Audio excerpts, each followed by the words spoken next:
Bon, moi j'adore, c'est les forces d'opposition, vous savez, les forces d'opposition politique, les membres du théâtre à ciel ouvert de notre chère politique française, ceux qui sont là pour essayer normalement de contrer le pouvoir lorsqu'il va trop loin. Eh bien, ces gens-là sont toujours en train de faire des beaux commentaires sur les réseaux sociaux, sont toujours en train de faire des belles interventions, voilà, hein, une belle élocution pour satisfaire le public qui regarderait cette pièce de théâtre et qui potentiellement pourrait voter pour eux le mouvement venu. Malheureusement, ce ne sont que du blabla, hein. Généralement ce ne sont que des paroles, et dans les actes, en fait, il n'y a rien du tout. Là, par exemple, on parle de voilà, passer l'arme nucléaire, donc le parapluie nucléaire, le partager avec les pays européens. Donc tu as le Rassemblement national qui dit Macron veut l'effacement de notre nation, mais le RN refuse catégoriquement le partage de notre arme nucléaire, garant ultime de notre sécurité et de notre indépendance nationale.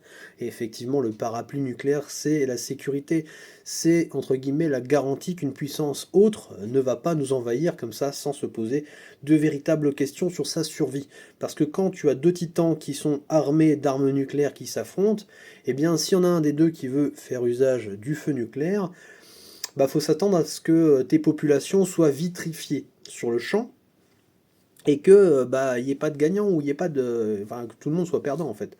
Donc tu t'attaques pas à quelqu'un qui a une arme atomique prêt à faire feu. Surtout quand tu en as autant que, bah, par exemple, la Russie, elle en a 4000, 4500 et des poussières. Les États-Unis, pareil, plus de 4000. Nous, en France, on en a 250. Mais juste une, déjà, vous avez vu les dégâts que ça fait? Juste une, ça suffit quand même à faire poser des questions à notre potentiel ennemi. Donc 250, c'est pas mal. Mais 250 pour couvrir toute l'Europe, déjà, c'est un peu moyen.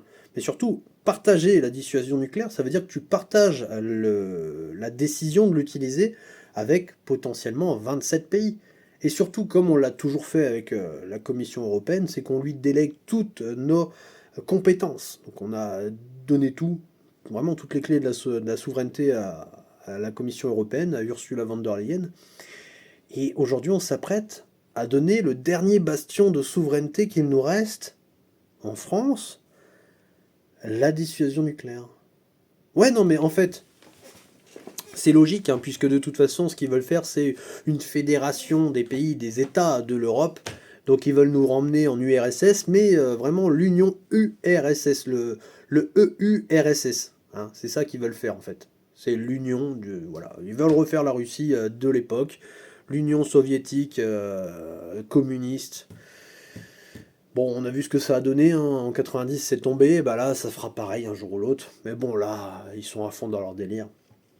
Alors comme la Russie, elle ne partage pas ses valeurs, la Chine non plus, etc., eh bien on va essayer de les prendre de force. Puis en attendant, bah, on va dépouiller nos pays. Et puis voilà, on va y arriver de toute façon. On est déjà en train de démanteler les pays petit à petit, morceau par morceau, souveraineté par souveraineté. Aujourd'hui, il n'y a quasiment plus rien. Et là, on s'apprête à donner l'un des derniers bastions, si ce n'est le dernier bastion de souveraineté. Et que font les fameuses forces d'opposition? Bah du blabla, ça jacte, ça jacte, ça jacte. Où est Macron? Macron, il est au pouvoir. Macron, il est en train de s'éclater à faire des annonces de fou. Il est en train de s'éclater à faire peur au peuple français. Pourquoi? Eh bien tout simplement pour vous faire les poches. Parce que c'est plus facile de faire les poches à quelqu'un qui a peur, à quelqu'un qui a l'émotion fragile, tu sais, qui se dit mince, si demain je sors dans la rue et que tu as le méchant Poutine qui arrive et qui m'attaque, j'aimerais bien avoir quelque chose pour me défendre. Par exemple, une Europe de la défense. Voilà, parce que les frontières européennes sont beaucoup plus éloignées que les frontières françaises, évidemment. Donc il y a moins de risques. Ouais, ouais. Bon, ils font peur, ils agitent des drapeaux de la peur pour faire passer tout et n'importe quoi. Par exemple, j'ai vu au Danemark, et je pense que vous l'avez vu passer aussi, la retraite qui est repoussée à 70 ans pour l'effort de guerre. Je savais pas qu'on était en guerre, mais pour l'effort de guerre, on repousse à 70 ans. Bon, bah en France, on va pas se mentir. En France, ce sera exactement la même chose. Alors moi, je vous aurais dit il y a quelques semaines, quelques mois, quelques années, mais c'est pas grave, ne vous inquiétez pas les amis, de toute façon, la retraite, on s'en fout. Et mes premières vidéos sur cette chaîne, et sur les autres chaînes d'ailleurs, parce que j'ai eu plein de chaînes qui ont été censurées, donc au final, bon, bah, je reste sur celle-là, et puis c'est tout. Mais il y a quelques années, je vous aurais dit, on s'en fout. Et clairement, je le disais, on s'en fout. Moi, personnellement, j'attends pas la retraite de l'État parce que je vais me la faire moi-même. Économie de guerre, etc. Bref, on va essayer de tout vous prendre. Et si vous avez de l'argent, du patrimoine, etc., si demain Macron il se réveille du mauvais pied, on va se le dire hein, honnêtement, ça sera calculé. Je veux dire, si demain il lance l'économie de guerre, la réquisition, etc., t'inquiète pas que ce sera calculé. Mais bon, on va dire qu'il se lève du mauvais pied. Oh, je me suis levé du mauvais pied, j'ai marché dans le caca. Du caca à l'Elysée, c'est bizarre, mais j'ai marché dedans, et puis pas de chance. En marchant dedans, j'ai reçu un message de Poutine qui me disait j'attaque. Bon, bah alors là, c'est bon. Je réquisitionne, hein, loi de défense européenne, je sais plus comment qu'elle s'appelle, loi de programmation militaire, voilà.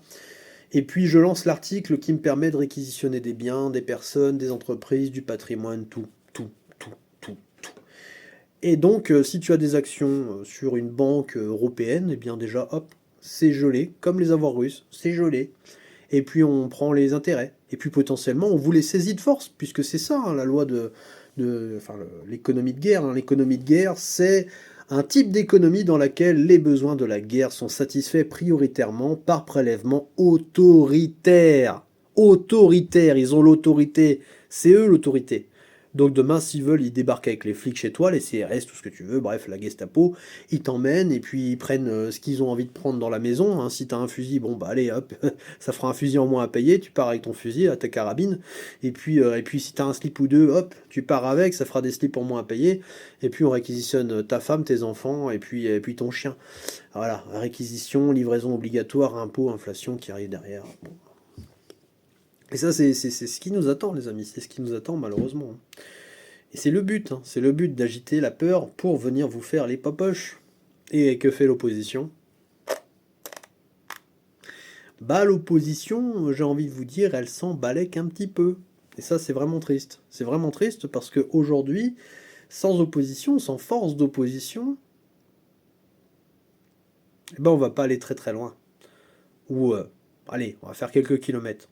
On va pas être mauvaise langue. On va aller quand même faire quelques kilomètres, les amis. On va quand même se faire un dernier petit baroud d'honneur, une petite virée en Russie.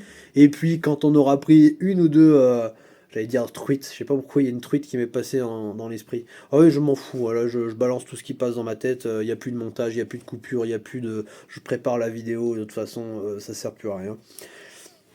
Et voilà, quand tu te seras pris deux trois tirs de mortier, deux trois obus, deux trois balles qui sifflent au-dessus de ta tête, bon, tu vas commencer à te dire, ouh, c'est un drôle de voyage qu'on m'a payé quand même. Hein. Mais voilà, tout ça c'est fait pour ça. Et puis bah là, si on perd le peu de souveraineté qui nous reste, on fera une union URSS et puis voilà, on fera un État communiste, un État qui fera la taille de l'Europe. On ira piller la Russie, on se fera rouler dessus, et puis potentiellement reconstruira derrière quelque chose de tout neuf. Évidemment, qui sera à la tête de tout ça? Eh bien, ce sera ceux qui nous auront envoyés au casse-pipe. Normal.